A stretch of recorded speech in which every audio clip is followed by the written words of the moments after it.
Welcomes my friends. तो आज आपके सामने फिर वीडियो लेकर आया हूँ आपका क्लास 12 का आपका पता है कि प्रकाशिकी पाठ का न्यूमेरिकल बच्चों ने कमेंट किया था कि प्रकाशिकी का आप न्यूमेरिकल बनाइए, और किसी ने केमिस्ट्री का बताया है। तो धीरे धीरे सभी का आएगा। देखिए एकाएक तो सभी नहीं हो सकता है, परीक्षा आने तक आपको सब मिल जाएगा और एकदम बेसिक से मिलेगा। ऐसा नहीं है कि बहुत सारे चैनल पे है कि आपको एकदम उस पर बहुत हार्ड लेवल से बताया, हार्ड लेवल से नहीं बताएंगे, एकदम ईजी तरीके से बताएंगे। बस आपको थोड़ा सा क्या है कि आपको मेहनत तो करना ही पड़ेगा सभी को, ठीक है। यहाँ पर मैं रे और वेव दोनों प्रकार के आपके ऑप्टिक्स को लेकर चलूँगा, ठीक है। तो यहाँ पर आपको मैं बता रहा हूँ, जो प्रकाशिकी होता है उसमें आपका किरण वाला होता है और तरंग वाला होता है। दोनों प्रकार के आपके पाठ में से पार्ट आपका कई बनेंगे, इसलिए आपको ध्यान देना है कि आपको धीरे धीरे करके पार्ट 1 आपका चल रहा है, पार्ट 2 आएगा, पार्ट 3 आएगा। तो क्रम बाई क्रम आप देखते रहिएगा। थंबनेल आपका एक ही तरीके से लगभग लगा देंगे और बस उसमें पार्ट 1, पार्ट 2, पार्ट 3 करके ऐड कर देंगे, ठीक है। तो यहाँ पर हम चलते हैं। पहले सवाल इसमें देखिए, कुछ ये बेसिक आपको पता ही है, सारी परिभाषाएं पता होगा कि इसमें आपको लेंस से जा सकते हैं, दर्पण आ देंगे, तो ये सारी चीज़ें आपको पता होनी चाहिए। परावर्तन, अपवर्तन, ये सारी चीज़ें आपको भी पता होना चाहिए। फार्मूले तो अधिक हैं, इन सबको भी पता होना चाहिए। अपवर्तनांक वगैरह सारी चीज़ें आपको कैसे क्या सब पता होना चाहिए। तो हम यहाँ पर डायरेक्ट सीधे चलते हैं सवाल पर। एक सवाल लेते हैं, पहले एकदम बेसिक सवाल लेते हैं जो कि हाई स्कूल में भी आता है और 11, 12 मतलब सभी में जहाँ पर भी ये पाठ है वहाँ पर आता है, ठीक है। क्वेश्चन आपके सामने हम लगाते हैं जो कि आपको लेंस से रिलेटेड है। उत्तल लेंस की फोकस दूरी यहाँ पर लगा है, वीडियो देख लीजिए पहले आप।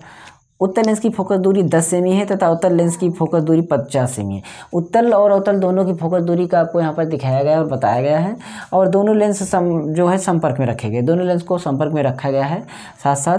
तो इस संयोजन से 25 सेंटीमीटर दूरी पर वस्तु रखिए।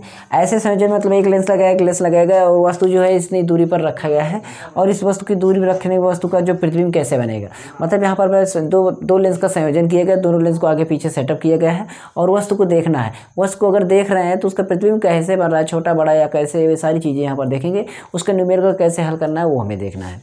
ध्यान दीजिएगा, पहले जो चीज़ें दी गई उसको लिखते हैं। जो चीज़ हमें एफ मिल रहा है तो आप एफ लिख सकते हैं। ध्यान दीजिएगा कि हमें क्या क्या चीज़ें एफ देखिए मिल रहा है। एफ कितना है सवाल में अगर देखते हैं, फोकस दूरी 10 सेमी, कितना है 10 सेमी है, तो आप 10 सेमी लिख सकते हैं। अगेन उसके बाद हम देखते हैं आगे क्या है। तो अगला है आपका इसमें अवतल लेंस की फोकस दूरी 50 सेमी है, यानी कि दो फोकस F1 जो है आपकी ये हो गई, दो फोकस दूरी है तो F1 F2 में डिवाइड करेंगे कि आपको पता भी है इसमें लेंस 2 है तो 2 लेंस हो जाएगा। दोनों की फोकस दूरी, एक 50 है एक आपका 10 है। तो इस तरीके से आपका दो प्रकार का फोकस दूरी हो गया। फोकस दूरी के साथ साथ हमें क्या मिल रहा है, यहाँ पर मिल रहा है संपर्क रखे इस लेंस संयोजन से 25 सेमी की दूरी पर वस्तु रखें। वस्तु की दूरी कितनी है, 25 सेमी है। वस्तु की दूरी कितनी है, 25 सेमी है। आपको पता होना चाहिए वस्तु की दूरी हमारी कितनी है, 25 सेमी। तो उसको भी लिख देते हैं, जरूरत पड़ने पर। आपको 24 cm है, कितनी है 24, और ये वस्तु की दूरी माइनस में नेगेटिव में करना है, ठीक है। तो अब हम इसमें चलते हैं, और जो है ये जो है दूसरा आपका ये लेंस है आपका अवतल, ये क्या है आपका अवतल है, और ये आपका उत्तल है, ठीक है। ध्यान दीजिएगा, तो ये अवतल वाला आपका माइनस में होगा, अवतल आपका माइनस में होता है, ध्यान दीजिएगा। इस तरीके से सारी चीज़ें हमने यहाँ पर नोट कर ली। आप नोट कर सकते हैं कैसे नोट करना होता है, ये इसमें आपको कोई दिक्कत जरा सा भी नहीं होनी चाहिए, ओके। तो चलिए यहाँ पर मैं चलता हूँ, आपका क्या करना है। अब इस सब को हम समझ लिए कि हमें क्या क्या चीज़ें मिल रही हैं, सारी चीज़ें मिल। तो संयुक्त फोकस दूरी देखिए, जब तो फोकस दूरी है पहले हम संयुक्त फोकस दूरी निकालेंगे। क्या निकालेंगे, संयुक्त फोकस दूरी, संयुक्त फोकस दूरी, संयुक्त फोकस दूरी, ठीक है। संयुक्त फोकस दूरी हमें निकालना है, और संयुक्त फोकस दूरी को हमें मतलब संयुक्त करना, मिलाना है दोनों फोकस दूरी को, और दोनों फोकस दूरी को मिलाएंगे तो आप खुद ही समझ सकते हैं, मतलब दोनों का डिफरेंस देखेंगे। डिफरेंस देखने के बाद जब दोनों फोकस दूरी इकट्ठा होगी तो उसका डिफरेंस देख लेंगे, जो मीन डिफरेंस मतलब निकल जाएगा वही हो जाएगा। तो इसको हम हल करते हैं। इसको हल करने से हमें मिल रहा है कि 50 और 10 का LCM 50 होगा, और 10 का पड़ा पर 10 × 5 = 50, तो 5 × 1 = 5। बात को समझिएगा, हमें नीचे वाले को डिवाइड करना होता है, उसके ऊपर गुणा करना। 50 × 1 = 50, तो 1 आया, तो 1 × 1 = 1, इस तरीके से 1 आ गया। और इसको जब हम घटाते हैं तो 5 में से 1 गया तो 4, 4/50, और 2 से काटते हैं तो 2 दूना 4, 2 × 25 = 50। तो इस तरीके से हमारा 2/25 आ गया, ठीक है। ये क्या है, ये तो हमारा है 1/f है संयुक्त। यहाँ पर हम लिखना भूल गए, ये 1/f है। तो एफ हमारा कितना होगा असलियत में, तो एफ हमारा होगा 25/2, क्योंकि ये उलट गया। देखिए यहाँ पर 1/f है, यहाँ पर f/1 है, उलट गया है ऐसा लग रहा है, तो उसको भी उलट दो, काम हो जाएगा। संयुक्त फोकस दूरी आपकी कंप्लीट हो गई। वो उसकी दूरी पहले से मिला है, प्रतिबिंब दूरी निकालना है। लेंस आपको, लेंस का जो सूत्र होता है वो तो आपको पता होना चाहिए। लेंस का सूत्र जो होता है, सूत्र आपको पता होना चाहिए। सूत्र कैसा क्या होता है, देखिए सूत्र आपका होता है 1/v - 1/u बराबर 1/f। दिमाग में डालिएगा कि 1/f जो है बाहर रहेगा, उसके बाद uv आता है, ध्यान दीजिएगा uv आता है। तो सेम उसी क्रम से हमें लिखेंगे, v को पहले रख देंगे और उसके बाद u को रखेंगे। अगर इधर से चल रहे हैं तो पहले u को रखेंगे, उसके बाद v को रखेंगे। ध्यान देना माइनस में जो होगा u होगा, माइनस जो होगा u होगा। अब हम इस फार्मूले को यूज करते हैं, इस फार्मूले को हम काम में लेते हैं अपने। तो यहाँ पर देखिए 1/v निकालना है, इसको छोड़ देते हैं इसी जगह जैसे है वैसे, और इसका 25 वैल्यू हमने रख दिया, बराबर लगा के 2/25 मैंने इसको रख दिया, सॉरी 50/25, क्योंकि देखिए एफ की जगह 25/2 लिखेंगे तो बटा का बटा जो होगा तो बटा को वाला 2 नीचे ऊपर चला जाता है, तो इस तरीके से हो गया। वी को हम यहाँ पर छोड़ते हैं और इसको मैं इधर ले जाता हूँ, तो 1/v बराबर क्या हो जाएगा कि हमारा ये जो 2/25 है, इसके बगल हमारा 1/25 चला जाएगा, और इसको घटाने पर 25 ही रहेगा। ये 2 में से 1 चला जाएगा तो 1 हो जाएगा, और 1/v बराबर 1/25, तो v बराबर कितना हो जाएगा 25, क्योंकि इसको जैसे उल्टी वैसे इसको भी मैंने उलट दिया। तो इस तरीके से संयोजन लेंस की दूरी जो 25 सेमी दूरी पर बनेगा, तथा इसका जो प्रतिबिंब होगा क्या होगा, वो उल्टा होगा। क्या होगा, उल्टा, क्योंकि देखिए पॉजिटिव में आ रहा है तो ये उल्टा होगा, और उसके बाद वास्तविक भी होगा। क्या होगा, वास्तविक भी होगा। तो इस तरीके से आप इन सब के सवालों को थोड़ा थोड़ा ट्राई करिए। देखिए वैसे नहीं, अभी हार्ड सवाल आएंगे, बहुत सवाल हैं, सभी को हो जाएगा, धीरे धीरे करके होगा, क्योंकि एग्ज़ाम जो है अभी यूपी बोर्ड का एग्ज़ाम तो अभी ये बहुत लेट होगा। जो और सेमेस्टर वाइज जो छोटे आपका एग्ज़ाम होते हैं, मतलब वो तो होते ही रहते हैं। अगली सवाल इसी तरीके से हम देखते हैं, उसमें क्या है, क्या सारी चीज़ें हैं वो, ठीक है। सवाल को देख लिए। नेक्स्ट सवाल आपके सामने लगा देते हैं, और लगाने के बाद आप एक बार पढ़ के ट्राई करिएगा कि आखिर सवाल ये कैसी है, कैसे लगा पाएंगे इसको, हम कैसे लगाएंगे। ये सारी चीज़ें आप ध्यान करके एक बार ट्राई करिएगा ज़रूर सवाल को। देखिए थोड़ा सा डिफ़िकल्ट सवाल होगी, पर आपको डिफ़िकल्ट तो नहीं होना चाहिए, क्योंकि आपका यहाँ पर सवाल क्या है कि प्रिज्म के पदार्थ के अपवर्तनांक का सूत्र अल्पतम विचलन कोण तथा प्रिज्म के कोण के पदों में लिखिए। पहले तो लिखना है, तो लिखने वाली कोई बात ही नहीं है, उसको पदों में लिख देंगे। पदों में लिखने का मतलब होता है सूत्र के हम लिख देंगे बस। और उसके बाद हमें बोला गया इसमें कि किसी पतले प्रिज्म से उत्पन्न न्यूनतम विचलन कोण जो है आपका 10 अंश है, और प्रिज्म कोण ज्ञात कीजिए, प्रिज्म के पदार्थ का अपवर्तनांक भी ज्ञात कीजिए। सारी चीज़ें देंगे, जो चीज़ें देंगे। सबसे पहले नंबर तो प्रिज्म के पदार्थ का अपवर्तनांक, हम प्रिज्म का अपवर्तनांक निकालते हैं। प्रिज्म का अपवर्तनांक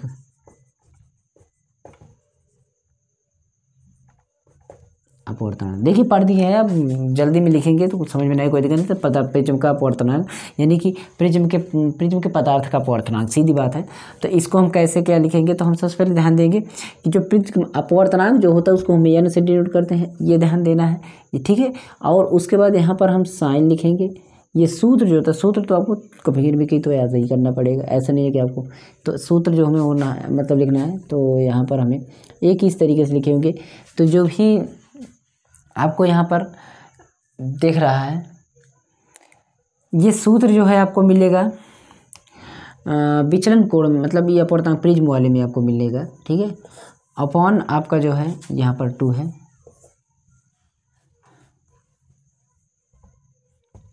ठीक है। अब इसको आपको अगर न पढ़ना आता हो, इस चिन्ह को क्या कहते हैं, तो कमेंट बॉक्स में आप खुद दे देना। सिग्मा बोलते हैं कि गामा बोलते हैं कि आपको पाई बोलते हैं कि फाई बोलते हैं कि साई बोलते हैं, ये आप कमेंट कर देना। इसका जो रिलेशनशिप है यहाँ पर मैंने दे दिया, और इस रिलेशनशिप को हमें क्या करना है, यहाँ पर बोला गया कि प्रिज्म के कोण के पदों में व्यक्त कीजिए, कि इसके कोण के पदों में उसको कर देंगे। पहले हम सूत्र को पूरी तरीके से लिख देते हैं, ठीक है। तो यहाँ पर बटा साइन, ये हो जाएगा पूरा पूरा फार्मूला, ठीक है।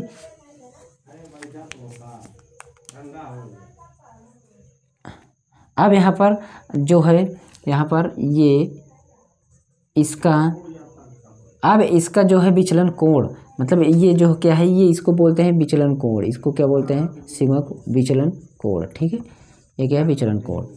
अब इसके बाद जो है आपका ए जो इसमें है, ए कहीं कहीं पर यूज हुआ होगा, ये प्रिज्म, ये प्रिज्म कोण है, क्या है, प्रिज्म कोण है, ठीक है, ये प्रिज्म कोण है, विचलन कोण प्रिज्म का कोण, ये इतना तो आपको पता चल गया, ठीक है।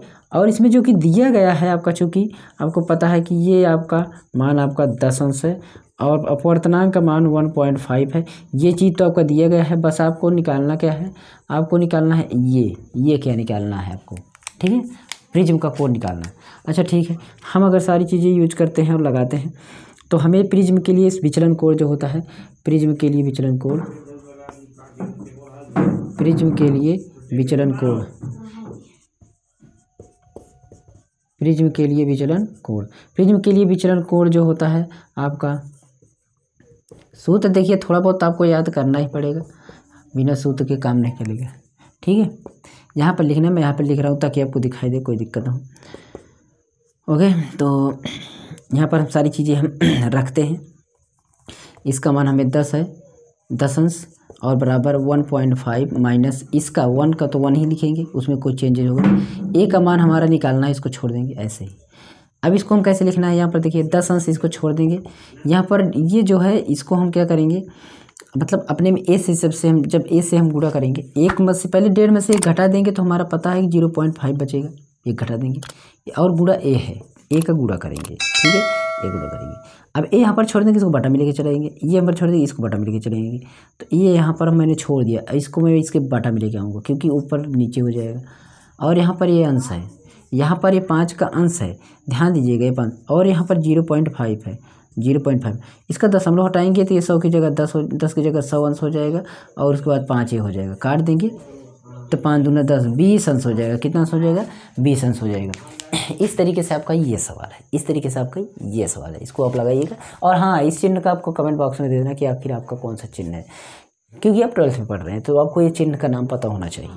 ना पता हो तो मैं पिन में कर दूंगा, ऊपर पिन, कमेंट बॉक्स के पिन में, फिर भी आप समझ लीजिएगा। मैं इतना सारा देता हूँ, सिग्मा, गामा, या आपका थीटा, थीटा तो ऐसे समझते हैं, तो समझ लीजिएगा। ओके, अब चलते हैं अगली सवाल पर, चलते हैं अपने अगली सवाल। देखिएगा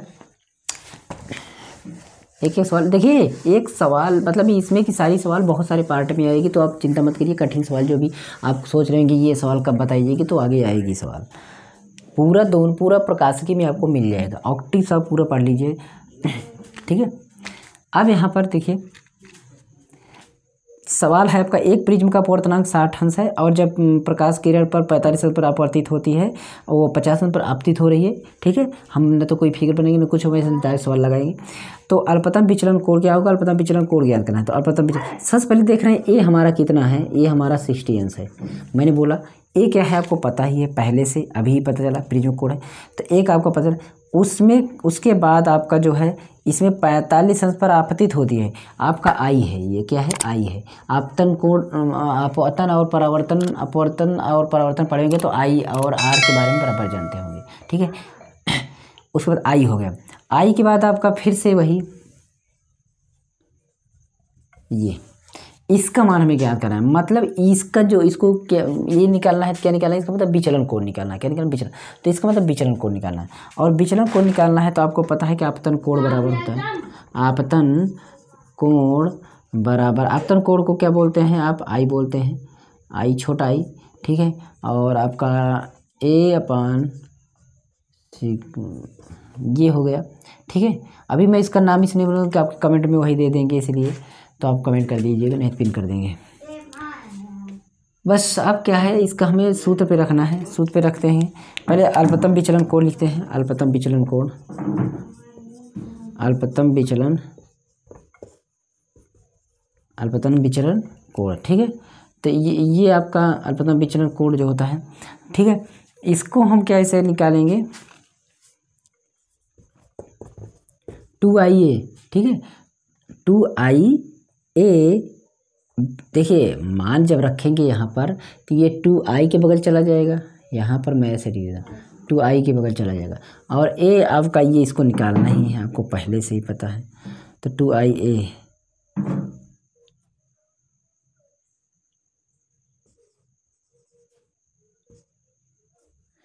ऐसे ही तो रहेगा। देखिए इसको यहाँ पर छोड़ेंगे, 2 यहाँ पर चला जाएगा, a यहाँ पर बचेगा, ठीक है। तो a इसको इधर ले आएंगे, मतलब सीधी सीधी मोटा मोटी बात की जाए तो इसको 2i बराबर a प्लस ये होगा। इसको मैं यहाँ पर छोड़ूंगा तो i इधर तो आएगा ना, वही हुआ है, ठीक है, वही हुआ है, नहीं तो आप समझिएगा। तो अब 2 का 2 रहेगा, i का मान 45 अंश दिया गया है सवाल में, और उसके बाद आपका 60 अंश। अब इसका जो है सबसे पहले क्या कर, पहले इसका गुणा होगा, तो 45 दूना आपका कितना हो जाएगा, 90 हो जाएगा, और 90 माइनस 60 हो जाएगा, टोटल आपका 30 अंश हो जाएगा। इतना आपका आ जाएगा। तो 3 सवाल इस तरीके से थे, और इसका चिन्ह का नाम आप जरूर दे देना कमेंट बॉक्स में, आपको जैसा भी लगे। ओके, मिलते हैं अगले वीडियो में। तब तक के लिए आप मेरे सेकंड चैनल के नीचे लिंक डिस्क्रिप्शन में मोबाइल कंप्यूटर कॉलेज वीडियो डालते हैं, और क्या करना है 12th के बाद 10th के बाद क्या करना है, कौन सा कोर्स करें, कौन सी आपकी पढ़ाई पढ़ें, कौन सा कंप्यूटर कोर्स करें, डिप्लोमा करें या कोर्स करें, सबकी वीडियो पढ़िए। प्लेलिस्ट है 10th after 10th and 12th क्या कैसे करें, वो डिस्क्रिप्शन में लिंक है, मिल जाएगी। बाकी आप किसी भी सब्जेक्ट की प्लेलिस्ट पर इस तरीके की कैलकुलेशन इसको अगर सीखना चाहते हैं, बेसिक सीखना चाहते हैं, तो आप प्लेलिस्ट नीचे mathematics basic to advance and एक अदर प्लेलिस्ट है numerical tricky solution and math tricky solution, इस प्लेलिस्ट को जरूर चेकअप कर लीजिएगा, आपके लिए बहुत हेल्पफुल साबित होगी। फिर मिलते हैं अगली वीडियो में, तब तक के लिए आप संतोष कुमार को दीजिए इजाजत। बनी रही मैं टेक्नो प्लस एटीजन पर, कमेंट बॉक्स में जरूर कुछ ना कुछ राय अपनी दे देना। मिलते हैं अगली वीडियो में, गुड लक एंड